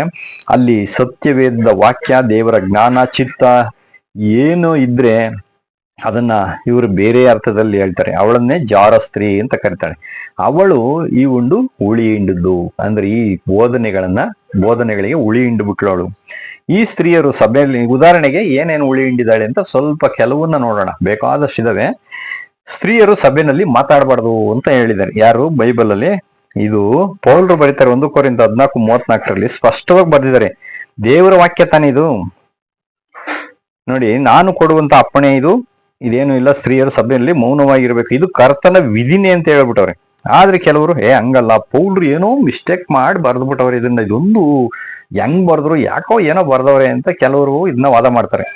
ಆದ್ರೆ ಕೆಲವು ಕಡೆ ಅನೇಕ ಸ್ತ್ರೀಯರು ಸಭೆಯ ಸೇವಕಿಯರಾಗಿದ್ದಾರೆ ಅಂತ ನೀವು ಕೇಳ್ತಿರಲ್ವಾ? ಅದು ಏನಪ್ಪಾ ಅಂದ್ರೆ ಸಭೆಯಲ್ಲಿ ಸಭಾ ಪಾಲಕರುಗಳ ಪತ್ನಿಯರನ್ನು ಸಭಾ ಸೇವಕಿಯರು ಅಂತ ಕರಿತಿದ್ರು. ಮತ್ತು ಸಭೆಯಲ್ಲಿ ಒಂದು ಕಸ ಗುಡಿಸ್ತಕ್ಕಂತ ಒಂದು ಸೇವೆಗೂ ಸಹಿತ ಸಭಾ ಸೇವೆ ಏನ್ ಮಾಡ್ತಿದ್ರು ಅಂತ ಹೇಳ್ತಾರೆ. ಹಾಡುಗಳನ್ನು ನೀಡುವಂತವ್ರಿಗೆ, ಸಭೆಯಲ್ಲಿ ಕೆಲಸ ಕಾರ್ಯಗಳನ್ನು ಮಾಡುವಂತವ್ರಿಗೆ ಸಭಾ ಸೇವಕಿಯರು ಅಂತ ಕರೀತಾರೆ. ಉದಾಹರಣೆಗೆ ಅನ್ನಳು 80 ವರ್ಷ ವಿಧವೆಯಾಗಿದ್ದುಕೊಂಡು ಸಭೆಯಲ್ಲಿ ಪ್ರಾರ್ಥನೆ ಉಪವಾಸದಿಂದ ಸೇವೆ ಮಾಡಿದ್ಲು ವಿನಃ ಬೋಧನೆ ಮಾಡ್ತಿದ್ಲು ಅಂತ ಎಲ್ಲೂ ಇದು ಸಾಕ್ಷಿದ ಆಧಾರ ಇಲ್ಲ. ಅದಕ್ಕೋಸ್ಕರ ಮತ್ತಾಯ 18:18 ಸ್ವಾಮಿನೇ ಹೇಳ್ತಾರೆ, ನೀವು ಭೂಲೋಕದಲ್ಲಿ ಏನೇನ್ ಕಟ್ತಿರೋ ಅದು ಪರಲೋಕದಲ್ಲಿಯೂ ಕಟ್ಟಿರ್ತದೆ ಅಂತ ಹೇಳ್ಬಿಟ್ರು. ಹಂಗಾರೆ ದೇವರು ಹೇಳಿದ್ದನ್ನ ನಾವೇನ್ ಮಾಡ್ಬಾರ್ದು, ಬಿಚ್ಚಕ್ ಹೋಗ್ಬಾರ್ದು. ದೇವ್ರು ಕಟ್ಟಿದ್ದಾರೆ ಇವುಗಳನ್ನೆಲ್ಲ ಮಾಡ್ಕೂಡ್ದು ಅಂತ. ಅದನ್ನ ನಾವೇನ್ ಮಾಡ್ತಾ ಇದೀವಿ, ಬಿಚ್ತಾ ಇದೀವಿ. ಇವುಗಳನ್ನ ಅರ್ಥ ಮಾಡಿಕೊಂಡು ಸೈತಾನನನ್ನ ಕಟ್ಟಿಬಿಡ್ತೀವಿ ಅಂತ ಕೆಲವ್ರು ಏನ್ ಮಾಡ್ತಾರೆ, ಕಟ್ಟಾಕ್ಬಿಡ್ತಾರೆ. ಹಂಗಾರೆ ಯಾರು ಬಂದು ಬಿಚ್ಚಿದ್ರು? ಇವ್ರು ಬೆಳಿಗ್ಗೆ ಕಟ್ತಾರೆ, ಮಧ್ಯಾಹ್ನನೇ ಬಿಚ್ಕೊಂತಾನೆ, ಸಾಯಂಕಾಲನೇ ಬಿಚ್ಕೊಂತಾನೆ. ಹೆಂಗ್ ಬಿಚ್ಕೊಂಡ? ಹಂಗಾರೆ ಇದೆಲ್ಲ ಯಾರು ಯೋಚನೆ ಮಾಡಕ್ ಹೋಗೋದಿಲ್ಲ. ನಿಜವಾಗಿ ಇಲ್ಲಿ ಸ್ವಾಮಿ ಏನ್ ಹೇಳಕ್ ಹೋಗ್ತಾ ಇದಾರೆ ಅಂದ್ರೆ, ಬೋಧನೆಗಳ ಸಂಬಂಧವಾಗಿ ಮಾತನಾಡ್ತಿದ್ದಾರೆ. ಅದರಿಂದ ಸ್ತ್ರೀಯರು ಸಭೆಯಲ್ಲಿ ಮೌನವಾಗಿದ್ದು ಏನಾದ್ರೂ ಕೇಳೋದಾಗಿದ್ರೆ ಮನೆಯಲ್ಲಿ ಪುರುಷರನ್ನ ಕೇಳ್ಕೊಂಡ್ಲಿ, ಪುರುಷನ ಮೇಲೆ ಅಧಿಕಾರ ಚಲಾಯಿಸೋದಕ್ಕೆ ನಾನು ಅಪ್ಪಣೆ ಕೊಡಲ್ಲ ಅಂತ ಹೇಳ್ಬಿಟ್ರು. ಇದು ಕರ್ತನ ವಿಧಿ, ಆಜ್ಞೆ ಅಂತ ಹೇಳ್ಬಿಟ್ರು. ಇದನ್ನ ದೇವರು ಭೂಲೋಕದಲ್ಲಿ ಕಟ್ಟಿದರೆ ನಾವು ಅದನ್ನ ಬಿಚ್ತಾ ಇದೀವಿ.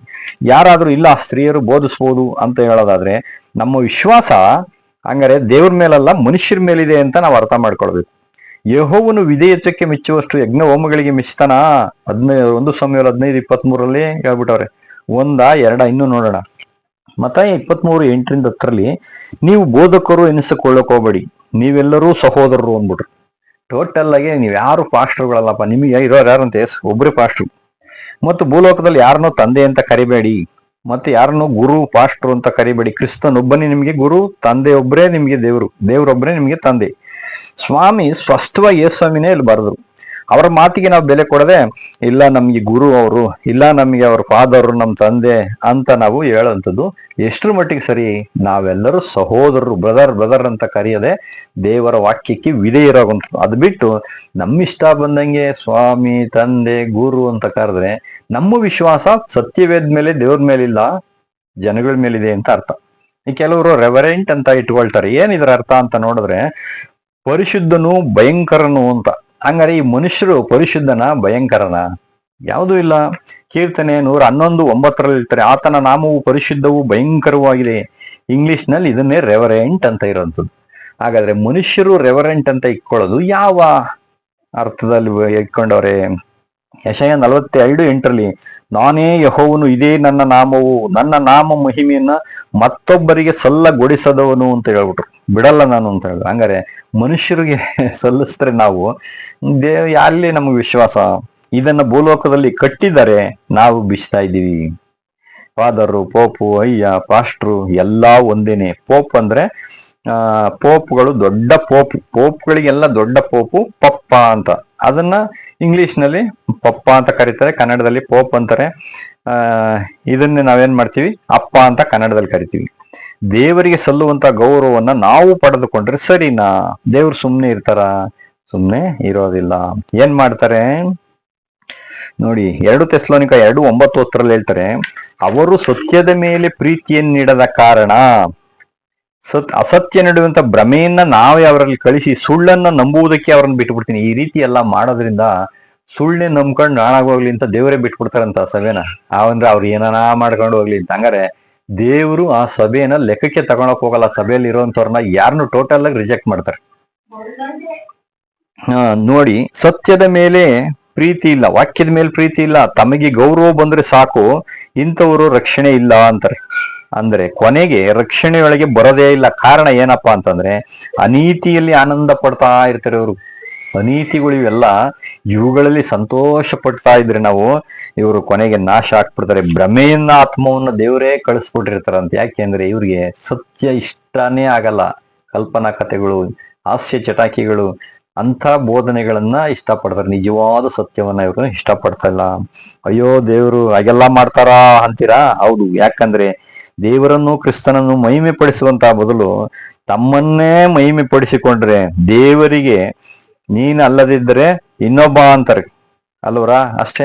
ದೇವ್ರು ಏನ್ ಮಾಡ್ತಾರೆ, ನೀನಲ್ಲ ಅಂದ್ರೆ ಇನ್ನೊಬ್ಬ ಅಂತ ದೇವ್ರು ರಿಜೆಕ್ಟ್ ಮಾಡ್ತಾರೆ. ಯಾಕೆಂದ್ರೆ ದೇವರಿಗೆ ಎಷ್ಟೋ ಜನ ಸೇವಕರು, ಎಷ್ಟೋ ಜನ ನಿಷ್ಠಾವಂತರಿದಾರಲ್ಲ, ಅವ್ರನ್ನ ಲೆಕ್ಕಕ್ಕೆ ತಗೊಳ್ತಾರೆ. ಇವ್ರು ಇಂಥವ್ರನ್ನ ಲೆಕ್ಕಕ್ಕೆ ತಗೊಂತಾರ? ಯಾರು ವಾಕ್ಯವನ್ನ ಕೈಗೊಂಡು ನಡೀತಾರೋ ಅಂಥವ್ರನ್ನ ಹುಡುಕಿ ರಕ್ಷಣೆ ಮಾಡ್ತೀನಿ ಅಂತ ಹೇಳ್ತಾರೆ. ಅದಕ್ಕೆ ಮೊದಲೇ ಸುಳ್ಳು ಪ್ರವಾದಿಗಳು, ಸುಳ್ಳು ಬೋಧಕರು ಬರ್ತಾರೆ ಅಂತ ಎಚ್ಚರಿಕೆಯನ್ನು ನಮಗೆ ಕೊಟ್ಟಿದ್ದಾರೆ. ಇಂಥವರಿಗೆ ಯಾರಾದ್ರೂ ಸಪೋರ್ಟ್ ಮಾಡಿದ್ರೆ, ಸಹಾಯ ಮಾಡಿದ್ರೆ, ಅಂತ ಬೋಧನೆಗಳಿಗೆ ಸಮ್ಮತಿ ಕೊಟ್ರೆ ಅವರಿಗೂ ಲೆಕ್ಕ ಕೇಳ್ತಾರೆ. ನೋಡಿ, ನಿನ್ನ ಕೈ ನಿನ್ನನ್ನು ಪಾಪದಲ್ಲಿ ಸಿಕ್ಕಿಸುವುದಾದ್ರೆ ಅದನ್ನು ಕತ್ತರಿಸಿ ಬಿಸಾಕ್ಬಿಡು ಅಂದ್ರು. ಅಂದ್ರೆ ನಿನ್ನ ಭಜಬುಲ, ಕೈ ಅಂದ್ರೆ ಏನಂತೆ, ನಮ್ಮ ಭುಜ, ನಮ್ಮ ಬಲ, ಅದನ್ನ ಬಿಟ್ರೆ ಹೇಗೆ ಅಂತ ಅವರ ಪಾಪದಲ್ಲಿ ನಾವು ಪಾಲು ತೆಗೆದುಕೊಂಡ್ರೆ, ಇವ್ರು ನಂಗೆ ತುಂಬಾ ಬೇಕಾದ್ರು, ತುಂಬಾ ಬಲ, ಇವ್ರು ನಂಗೆ ತುಂಬಾ ಸಹಾಯ ಮಾಡ್ತಾರೆ ಅಂತ ಅವ್ರು ಹೇಳಿದಿನಲ್ಲ, ಅವ್ರನ್ನ ನಾವು ನಂಬಿ ಅವ್ರಿಗೆ ಗೌರವ ಕೊಡ್ತಾ ಹೋದ್ರೆ ದೇವ್ರು ನಮ್ಮನ್ನ ಏನ್ ಮಾಡ್ತಾರೆ, ನೀನ್ ಅವ್ರ ಪಾಪದಲ್ಲಿ ಸಿಕ್ಕಿಸ್ತಾ ಇದೀಯ, ಅವ್ರ ಕಟ್ ಮಾಡೋ ಅವ್ರ ಸವಾಸ ಬೇಡ ಅಂತ ಹೇಳ್ತಾರೆ. ಅವ್ರಿಗೆ ಸಹಾಯ ಮಾಡಕ್ ಹೋಗ್ಬೇಡ್ರಿ. ತಲೆಯಲ್ಲಿ ಅಂದ್ರೆ ಅವರ ಮಾತುಗಳನ್ನು ಕೇಳಿ ಅಂತ ಸಭೆಗಳಿಗೆ, ಅಂತ ಜನಗಳಿಗೆ, ನಾವು ಬೋಧಕರುಗಳಿಗೆ ಸಹಾಯ ಮಾಡೋದಾದ್ರೆ ಕೈಯಲ್ಲಿ ಮುದ್ರೆ ಒತ್ತಿಸ್ಕೊಂಡಂಗೆ, ಆಮೇಲೆ ಅಂತವರ ಮಾತುಗಳನ್ನ, ಬೋಧನೆಗಳನ್ನ ನಮ್ಮ ತಲೆ ಅಂದ್ರೆ ಮನಸ್ಸಿನಲ್ಲಿ ಇಟ್ಕೊಳ್ಳೋದಾದ್ರೆ ನಾವು ತಲೆಯಲ್ಲಿ ಮುದ್ರೆಯನ್ನ ಹಾಕೊಂಡಂಗೆ. ಇದನ್ನೇ 666 ಮುದ್ರೆ ಹಾಕೊಂಡ್ರು ಅನ್ನುವಂಥದ್ದು ಅರ್ಥ. ಅವ್ರ ಬೋಧನೆಗಳನ್ನ ನಾವು ತಲೆಯಲ್ಲಿ ಕೇಳ್ಕೊಂಡ್ರೆ ಮುದ್ರೆ ಒತ್ತಿಸ್ಕೊಂಡಂಗೆ ಕರ್ತನಲ್ಲಿ ಪ್ರೀತಿಯ ಸದಸ್ಯಗಳೇ. ಇದು ಮುಂದಿನ ದಿನಗಳಲ್ಲಿ ದೊಡ್ಡ ಪಾಠನೇ ಇದೆ, ಆ ಮುದ್ರೆಗಳು. ಅದ್ರ ಬಗ್ಗೆ ಮುಂದೆ ನೋಡೋಣ. ಆಮೇಲೆ ಇವರು ಕ್ರಿಸ್ತ ವಿರೋಧಿಗಳು ಅಂತ ಆಗ್ತೀವಿ. ಯಾಕೆಂದ್ರೆ ಕ್ರಿಸ್ತನಿಗೆ ವಿರೋಧವಾಗಿ ಬೋಧನೆಯನ್ನ ಮಾಡ್ತಕ್ಕಂಥವ್ರು, ಕೇಳುವಂಥವ್ರು ಎಲ್ಲರೂ ಟೋಟಲ್ ಕ್ರಿಸ್ತ ವಿರೋಧಿಗಳಾಗ್ತೀವಿ. ಕ್ರಿಸ್ತನಿಗೆ ವಿರೋಧವಾಗಿ ಬೋಧನೆ ಮಾಡುವಂಥದ್ದು, ನಡೆಯುವಂಥದ್ದು ಆಂಟಿ ಕ್ರೈಸ್ಟ್ ಬಗ್ಗೆ. ಇದು ಮುಂದಿನ ದಿನದಲ್ಲಿ ಇನ್ನ ದೊಡ್ಡ ಪಾಠನ ನೋಡೋಣ. ಸತ್ಯವೇದ ಪೂರ್ತಿ ತಿಳಿಯದೆ ಬೇಸಿಕ್ ಪಾಠಗಳು 53 ಪಾಠಗಳನ್ನ ಈಗಾಗಲೇ 4-5 ಪಾಠ ನಾವು ನೋಡಿದೀವಿ. ಅದರಿಂದ ಇವು Tumakuru Bible followers YouTube channel ನಲ್ಲಿ ನೀವು ಇದನ್ನ ನೋಡ್ತಾ ಬಂದ್ರೆ ಕಂಟಿನ್ಯೂಸ್ ಆಗಿ ಒಂದಕ್ಕೊಂದು ಲಿಂಕ್ ಆಗಿರ್ತವೆ, ನಿಮ್ಗೆ ಕರೆಕ್ಟ್ ಆಗಿ ಆನ್ಸರ್ಗಳು ಸಿಗ್ತಾ ಹೋಗ್ತವೆ.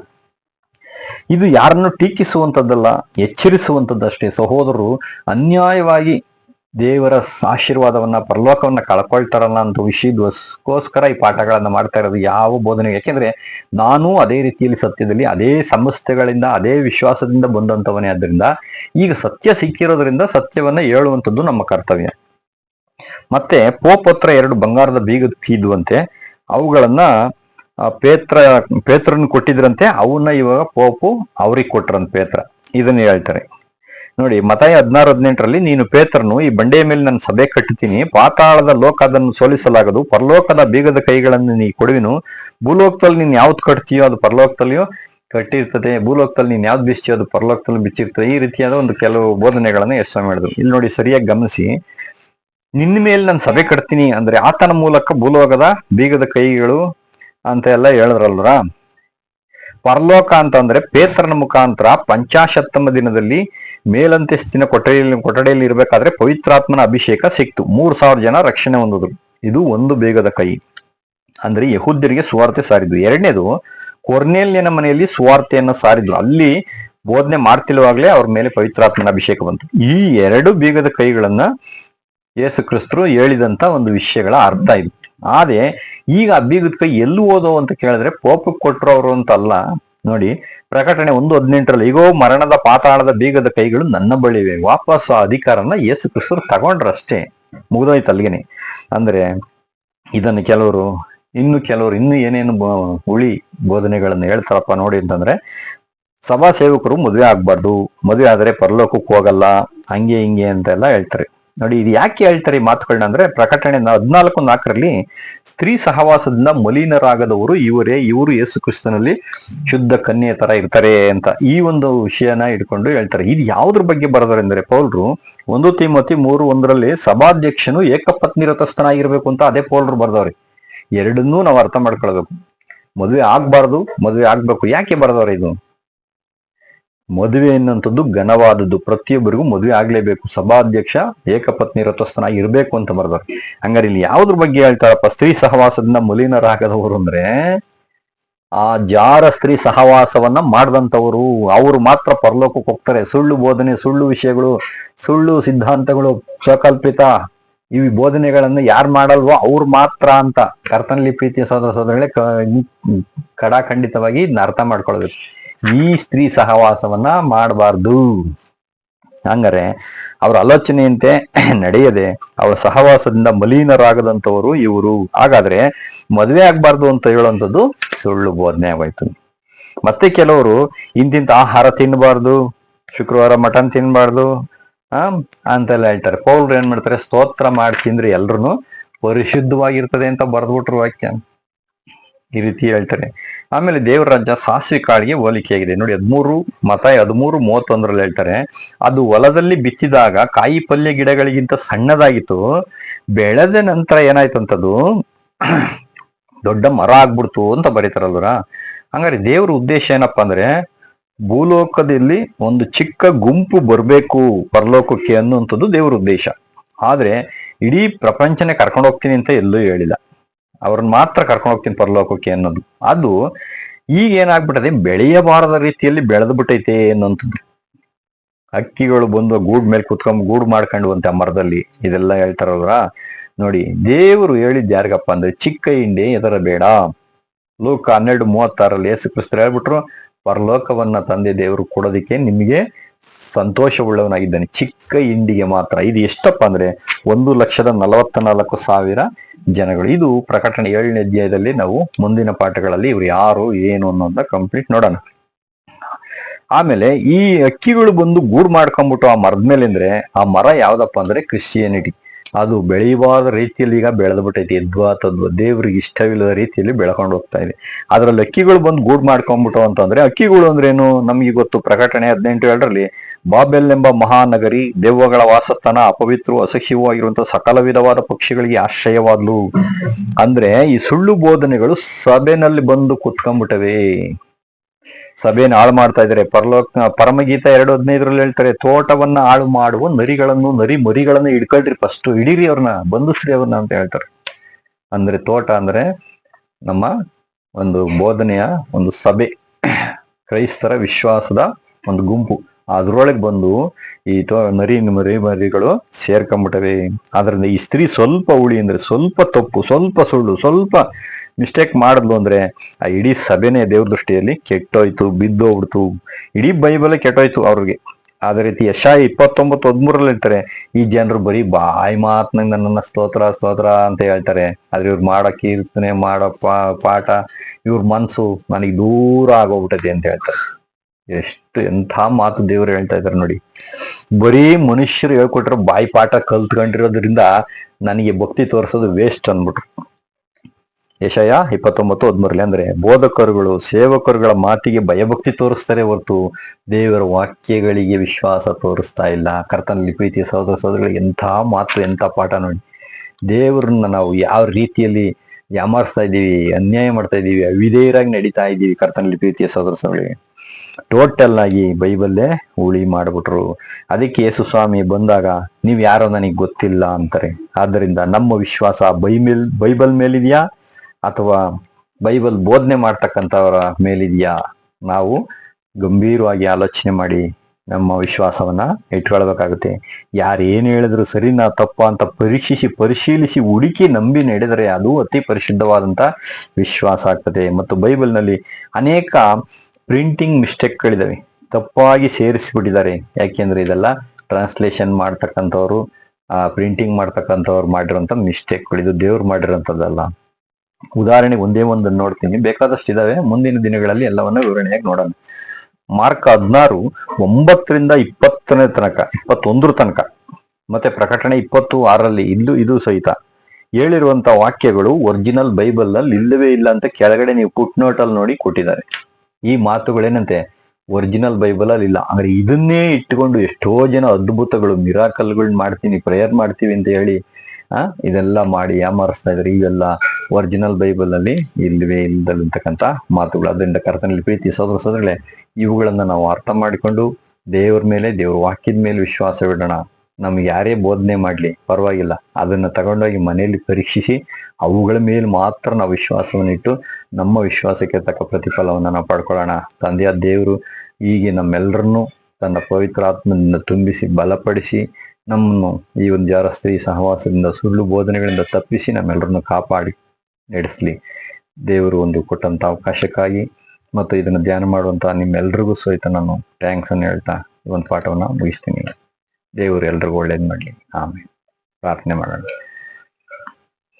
ಪರಲೋಕ ಭೂಲೋಕಗಳ ಒಡೆಯನೇ, ಸಮಸ್ತ ಸೃಷ್ಟಿಗೆ ಕಾರಣಕರ್ತನೆ, ತಾನೊಬ್ಬನೇ ಅಮರತ್ವವನ್ನು ಅಗಮ್ಯವಾದ ಬೆಳಕಿನಲ್ಲಿ ವಾಸ ಮಾಡುವಂತ ಮನುಷ್ಯರು ಕಾಣಲಾರವರು ಕಂಡಿರಲಾದಂತಹ ಪರಲೋಕ ತಂದೆ ದೇವರೇ, ನಿಮ್ಮ ನಾಮಕ್ಕೆ ಯೇಸು ಕ್ರಿಸ್ತರ ಮುಖಾಂತರ ಘನ ಮಾನ ಮಹಿಮೆಗಳು ಯಾವಾಗಲೂ ಉಂಟಾಗಲಿ ತಂದೆ. ವಿಶೇಷವಾಗಿ ಪಾಠವನ್ನು ಧ್ಯಾನ ಮಾಡುವಂಥ ಒಂದೊಂದು ಆತ್ಮಗಳನ್ನು ಪರಿಶುದ್ಧ ಆತ್ಮದಿಂದ ತುಂಬಿಸಿ ನಿಮ್ಮ ನಿಜ ಸತ್ಯ ವಾಕ್ಯಗಳನ್ನು ಅರ್ಥ ಮಾಡಿಕೊಂಡು ನಿಮಗೆ ಫಲ ಕೊಡುವಂತಹ ಮಹಿಮೆ ತರುವಂತಹ ಮಕ್ಕಳಾಗಿ, ಪರಲೋಕದಲ್ಲಿ ಸೇರುವಂಥ ಮಕ್ಕಳಾಗಿ, ನಿಮಗೆ ಯೇಸು ಕ್ರಿಸ್ತನಿಗೆ ಅಂಗಗಳಾಗುವಂತೆ, ಶುದ್ಧ ಕನ್ಯೆಯಾಗುವಂತೆ ಎಲ್ಲರನ್ನು ಆಶೀರ್ವದಿಸಿ ಬಲಪಡಿಸಿ ನಡೆಸಬೇಕಾಗಿ, ಇದನ್ನು ಅನೇಕ ಜನಗಳು ಕೇಳುವಂತೆ ನೀನು ಸಹಾಯ ಮಾಡಿ ಬಲಪಡಿಸಿ. ಯೇಸು ಕ್ರಿಸ್ತ ನಾಮದಲ್ಲಿ ಚಿಕ್ಕ ಪ್ರಾರ್ಥನೆ ತಾಳ್ಮೆಯಿಂದ ಬೇಡ್ಕೊಳ್ತೇವೆ ಪರಲೋಕ ತಂದೆಯೇ. ಆಮೇನ್. Thank you.